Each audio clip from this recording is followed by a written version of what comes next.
Okay, welcome to Bluewater Boats Q&A. I'm James, and today we'll be diving into some of your questions from the first two videos in the Bluewater Boats 101 series. I got so many good questions that I thought it might be fun to interact with you guys and answer some of these on here, rather than just disseminating this information to whoever reads the comments. And hey, stick around to the end because I'm giving away a link to the best cruising encyclopedia on the planet. It's one of the best books I own, and it's completely free to you. So stay tuned, and as always, if at any time in this video you like the content, please look the like button up in the yellow pages, rip out the sheet, and burn it. All right, let's get into the video. All right, the first question is from Timothy Rep. I have a topic that I'd like to hear your opinion on. For those of us who are doing the best we can with the boats we have, even though they might not be the ideal blue water cruisers, what kinds of things can we do to make them more seaworthy? I have a CNC 35 Mark II. I love this question. I think it's so good. Thank you for asking it. Because it's relatable. Most of us aren't on our dream boat. We'd like to be, but we're making whatever we have now work. And you can absolutely take a solid coastal cruiser like the CNC 35 and beef it up for offshore work. Here's where I'd start. First, the rigging.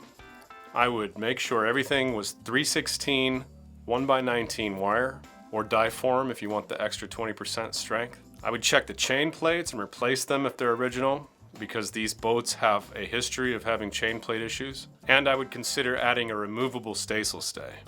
That way you could hank on a storm sail on its own dedicated stay if you were going to get into anything hairy. I'd also reinforce the deck hardware. Look under the deck and see if there's just washers through the bolts or if it's got a backing plate. And if those things don't have backing plates, I would get backing plates for them. Yes, even the stanchions. If you can make a backing plate for the stanchion, that would be the best. Stanchions are notorious for ripping out when you're offshore.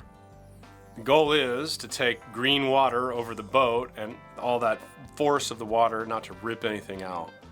Trust me, I've seen it happen. It's not pretty.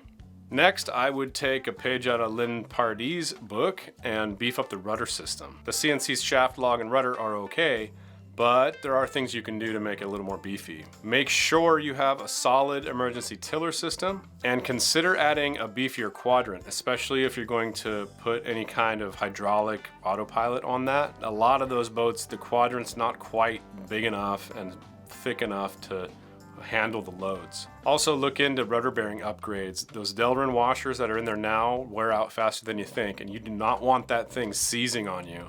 CNCs tend to have a lot of flex, so you're gonna wanna check every single port, every single hatch, and make sure everything is rebedded and watertight. You're also gonna wanna make sure that your companionway boards are watertight as well. That's often a weak point on older boats. If you wanna go way down the rabbit hole, you can add a skeg in front of the rudder. It would be a cool project to do, to learn how to do that, and it would be a very good upgrade on your boat. And then lastly is your sail configuration. I would probably get a storm sail or a trysail or both, or maybe a third or fourth reef in the main if you don't have those. If you just have two, that could be a problem because you still have half your main up. Bottom line is, you're not gonna make your CNC into an ML, but you're gonna do the best you can to be able to handle things offshore. All right, Charles says, great video. You seemed a little apologetic at times in the video for doing this, but I really appreciate the explanation and historical background you gave for your observations and points. Thanks, man. One issue I might add to your discussion of rudders is not only the question of skegs to protect the rudders, but the question of watertight bulkheads of the rudder posts or posts to prevent catastrophic water ingress when the boat hits things at sea. For example, whales, sunfish, debris, etc. I've read more than a few recent accounts of boats sinking in 15 minutes after their spade rudder was stuck and water rushed in and flooded the whole boat. A watertight bulkhead fore of the rudder post can limit such flooding to aft compartment and save the boat from sinking.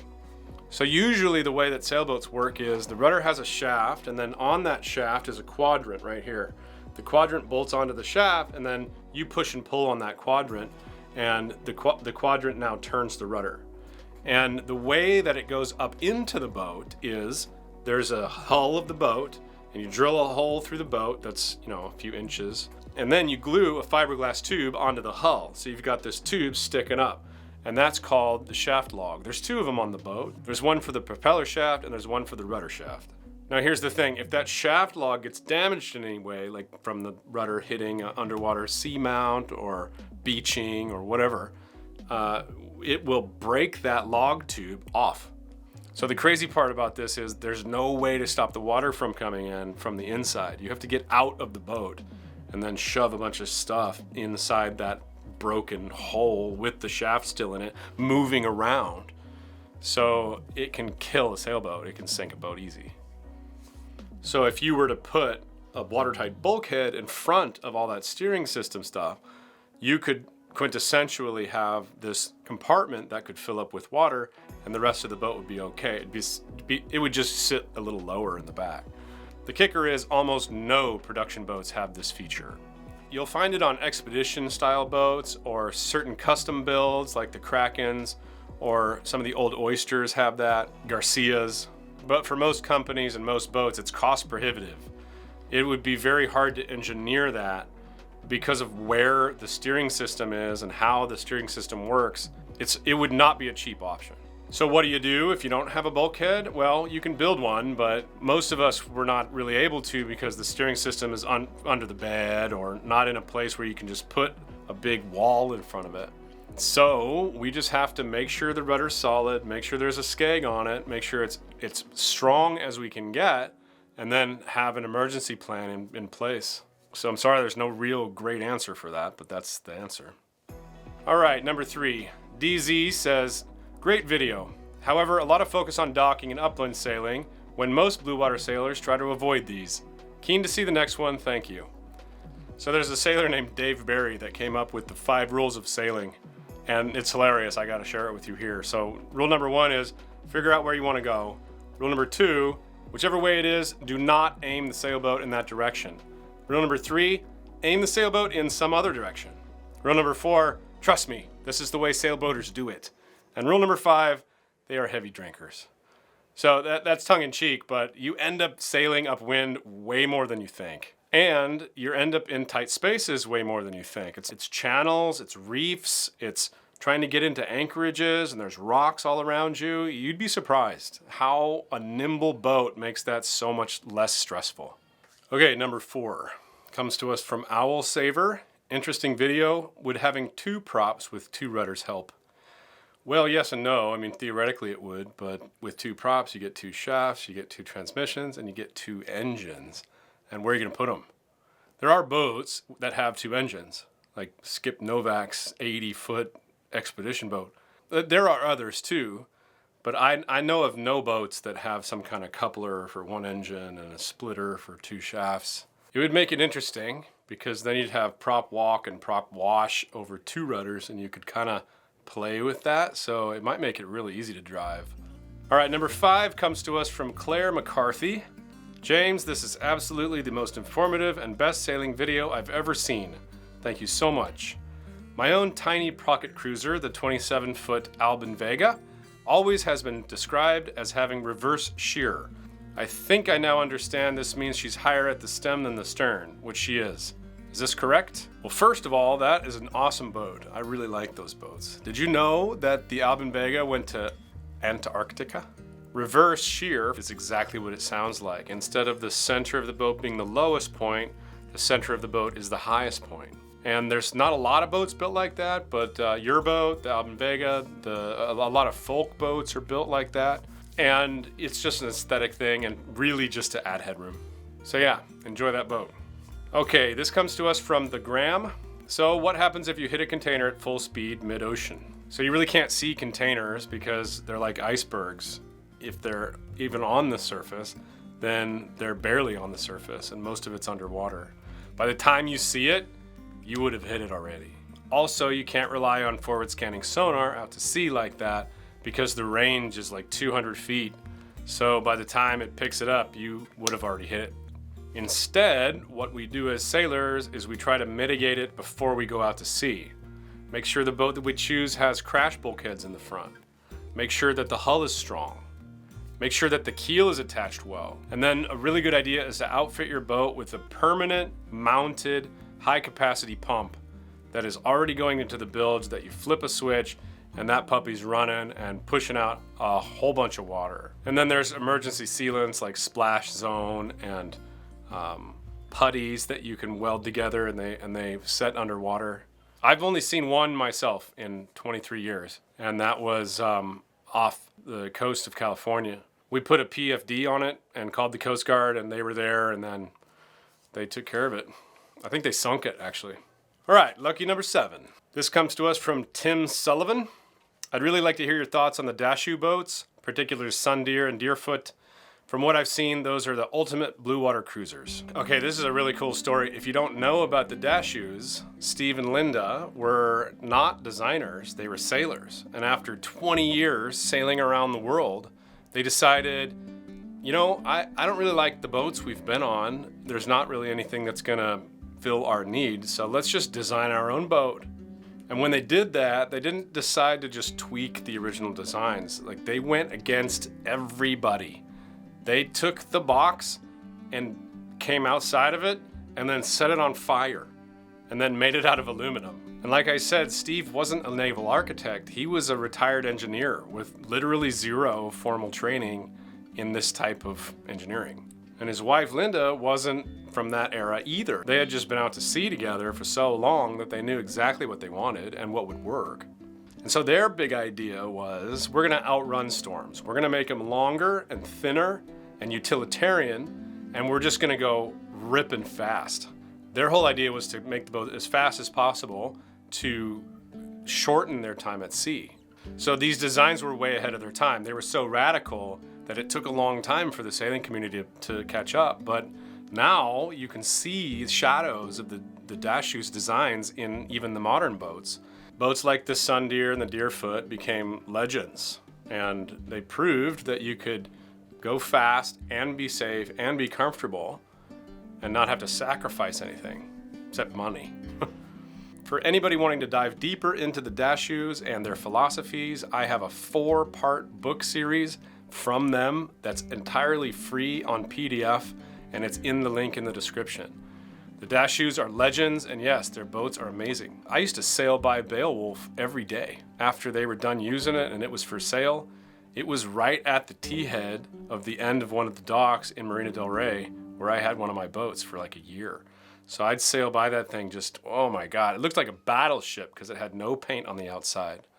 They even had matching gray kayaks on the top of this thing. All right, number 8. Tanel1234 says, what about a junk rig? Okay, so junk rig boats. Junk rig boats are awesome. I love them. I think they're amazing. They're super, super simple, and that's the draw. And to reef them, if you've got jack lines, you can literally just let the halyard go and the weight of the batten will just hold it down. If you're in a really strong blow, you should probably tie those battens down, but the dynamic of it is they have battens that go all the way up the sail. There's 30 of them or something. And then as you want to reef, you just boop, let out a halyard. It's super, super simple. The simplicity of that rig is the selling point of the rig. Now the downsides are they don't go upwind as well as a Marconi rig will, just because of the dynamics of the way that the wing is shaped. And they're custom, the same thing that makes them desirable makes them undesirable. You got to be kind of a tinkerer.